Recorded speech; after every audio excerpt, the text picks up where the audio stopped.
ଏଇ ତମ ମାଲିକ କୁଆଡେ ଗଲେ? ମୁଁ ପଛ ଗୋଟେ ଦେଇଛନ୍ତି। ପଛପଟେ ତ? ହଁ। ହଉ ମୋର ବା ଧାନ ବିଲଟା କଟା ହବ ସେକରେ। ହଉ ହଉ ମୁଁ ଯାଉଛି।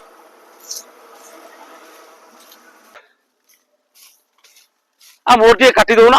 ଆରେ ଭାଇ ତୁ ବ୍ୟସ୍ତ ହେଲେ କଣ ହବ? କଣ ବ୍ୟସ୍ତ? ଜଣକ ପରେ ଜଣେ କାଟିବୁ ନା, ଏମିତି ତମେ ବ୍ୟସ୍ତ ହେଲେ କଣ ହବ? ଟିକେ କାଟିଦିଅ ସେଇ ଖଣ୍ଡ କିଆଟା ତ ଖାଲି କାଟି ଦଉନା। ଗୋଟା ଚାଷୀର ପଡିଛି, ସେ ଚାଷୀର ସରିଗଲେ ମୁଁ ଯାଇ ତମର କାଟିବି। ଭଲ ଚାଷୀର ପଡିଛି ବୋଲି କଣ ଆମେ କଣ ଏମିତି ହନ୍ତସନ୍ତ ହଉ? ନା ହନ୍ତ କଥା ନା ଭାଇ, କଣ କରିବା ସମସ୍ତେ ଚାଷୀ। କେତେ ଟଙ୍କା ଧାନ ନଉଛ?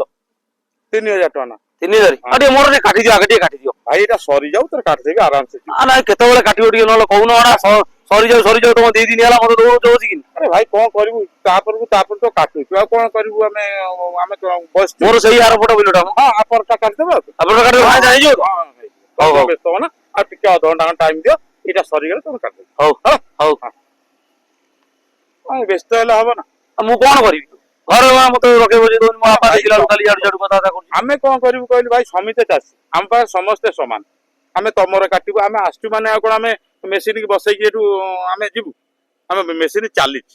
ହେଇ ସେଠି ଗୋଟେ ମେସିନ କାଟୁଛି, ସେଥିରେ ଦୂରରେ ମେସିନ କାଟି ଚାଲୁଛି। ସେଥିରେ କାଟିଦେଲେ ନହେଲେ ହନ୍ତା। ତମ ଇଚ୍ଛା ଭାଇ, ଆମେ ସେଥିରେ କିଛି କହିପାରିବୁନି। ତମେ ଯଦି ଆମ ଡେରି ହଉଛି, ତମେ ଯଦି ସେ ମେସିନ ଫାଙ୍କା ଅଛି ଯଦି ଆସି ନାଇଁ ମୋ ବିଲ ଏଇ ବିଲଟା ଏଇ ପରଟା କାଟିଦବ ନହେଲେ। ଅଧଘଣ୍ଟା ଅପେକ୍ଷା କର, ମୁଁ କାଟିଦେଉଛି ହେଲା। ହଉ ଟିକେ ଭାଇ ଅପେକ୍ଷା। ହଉ।